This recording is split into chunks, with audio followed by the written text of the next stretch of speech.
I'm Lu Yan from Beijing Review Magazine, and this is the Governance Podcast, a podcast that explores the past, present, and future of governance in China as it works toward meeting its development goals and finds its place in the global community. Over recent decades, China's development has brought remarkable improvements to Chinese people's living standards. Not long after the founding of the People's Republic of China in 1949, the Communist Party of China began translating the ideals on which it was founded and its vision for China into a plan for action. China introduced its landmark Reform and Opening Up policy in 1978, and by the early 1990s, it had addressed many of the problems that had long been haunting the Chinese population, such as food and clothing shortages. It then went on to pursue what in China is termed moderate prosperity, a state in which people are neither rich nor poor, but in which their basic needs are fully met and they can work toward a better life. This goal was achieved in 2021, with China eradicating absolute poverty. In the process, China has turned itself from a poor, low-income developing country into an upper-middle-income developing country. So, going forward, what can we expect life in China will be like in 2050? President Xi envisions a society with common prosperity, a goal that China has vowed to meet by the mid-21st century. The common prosperity that we pursue, both material and cultural, is for all of our people. It is not for a small minority, nor does it imply an absolute equality in income distribution that takes no account of contribution, Xi said.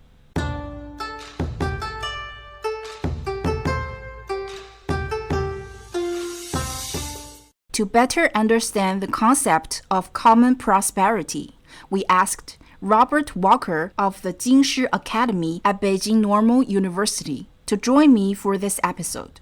Robert is also a professor emeritus and emeritus fellow of Green Templeton College at the University of Oxford, and over his career has written more than 20 books on poverty alleviation and social security.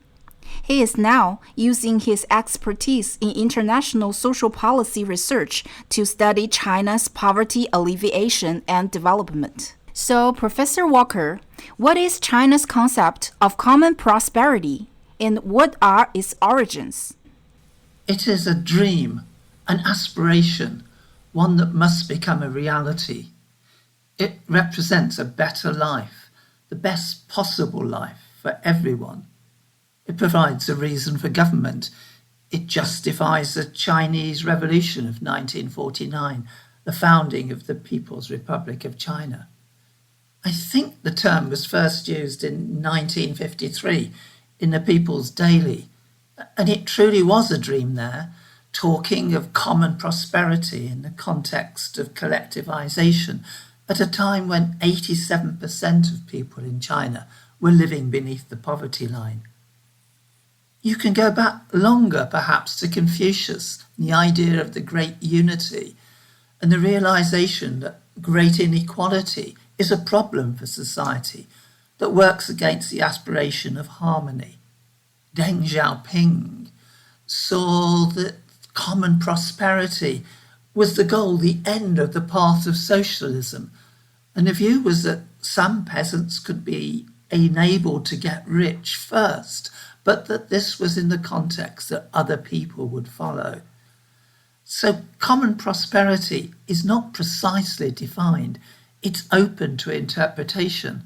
The term common prosperity is interpreted, reinterpreted at all levels of government. But perhaps the best idea is given by President Xi Jinping, who reminds us that the present income distribution is in the shape of a pyramid with very few people at the top and a lot of people at the bottom. And he suggests that we need to transform that pyramid into the shape of an olive. Think about an olive. It has a flat top and a flat bottom, which means there would be very few rich people and very few poor people, and that everybody else would be somewhere in between, enjoying a shared life of common prosperity.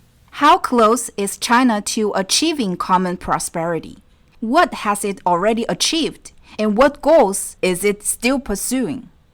China is a very long way off still from achieving common prosperity.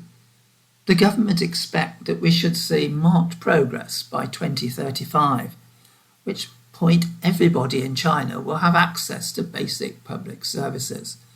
And the hope is that common prosperity will be recognisably achieved by 2050.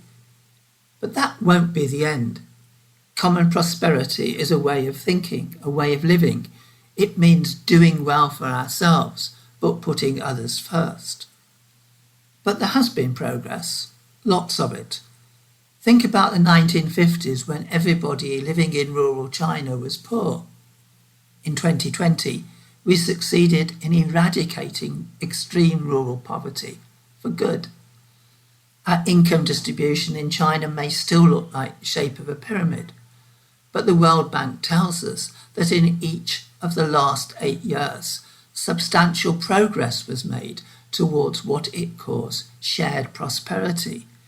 And this was at a time when the United States, the most unequal of developed countries, was going backwards. It was becoming more unequal. What are the main systems, programs, policies, and organizations that facilitate achieving common prosperity?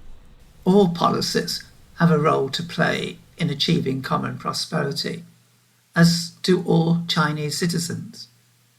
President Xi has identified 3 aspects of the policies that we should pursue.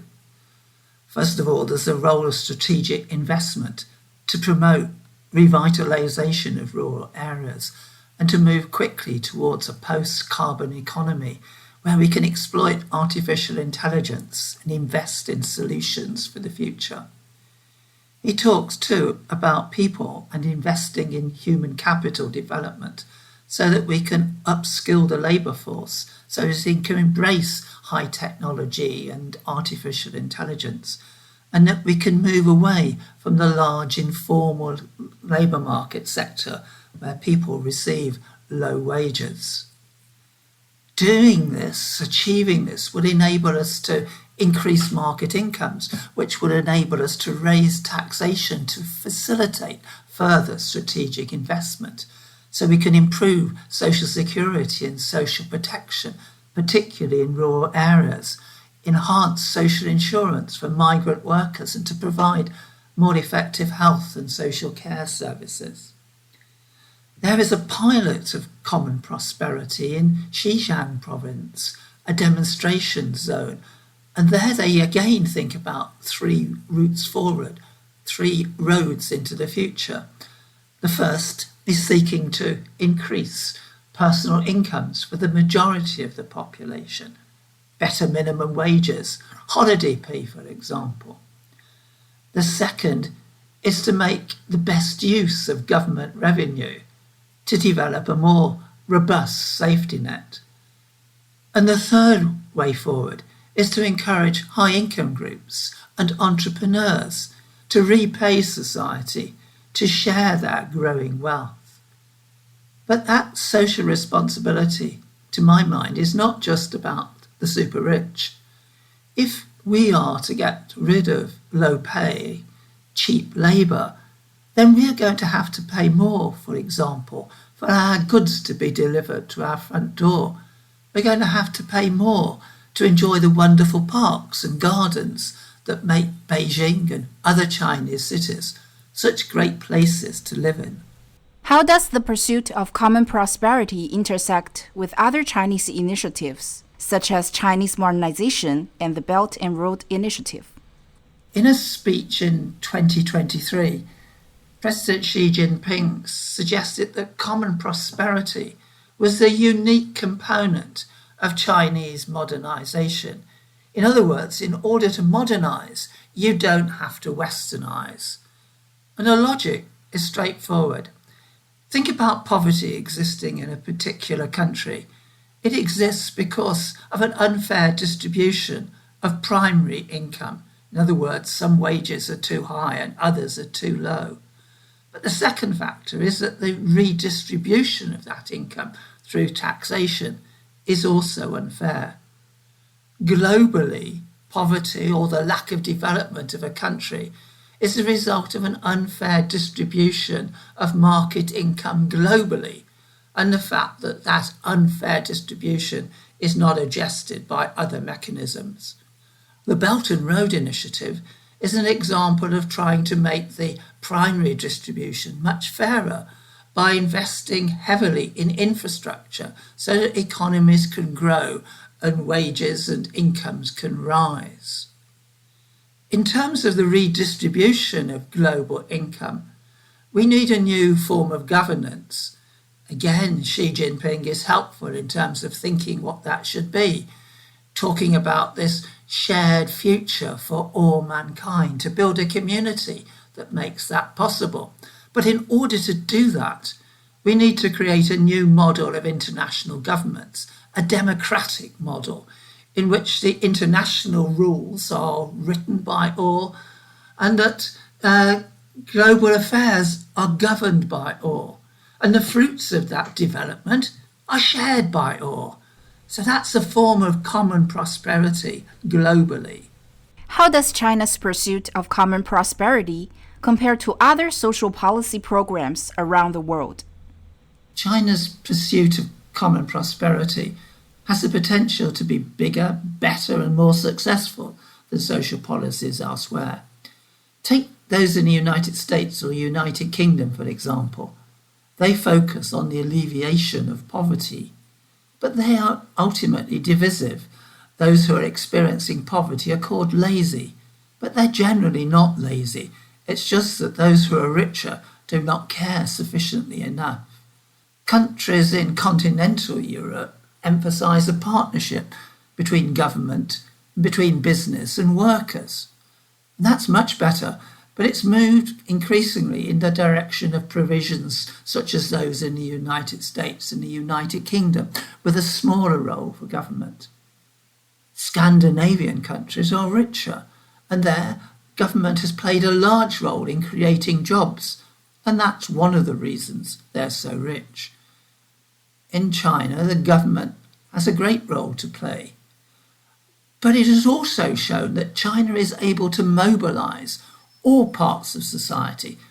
Think about the battle against poverty, the eradication of rural poverty, where rich cities in the east of China supported poorer provinces, poorer counties in the west, and how big business invested in startup industries in smaller, poorer, less developed places. That mobilization is central, and we need that mobilization to achieve the goal of common prosperity. Common prosperity is not just about individual advancement, about individuals getting richer. It's about everybody getting richer together, and together spending that money wisely to create the best possible life for everyone. Common prosperity for all. Thank you for sharing your insights, Professor Walker.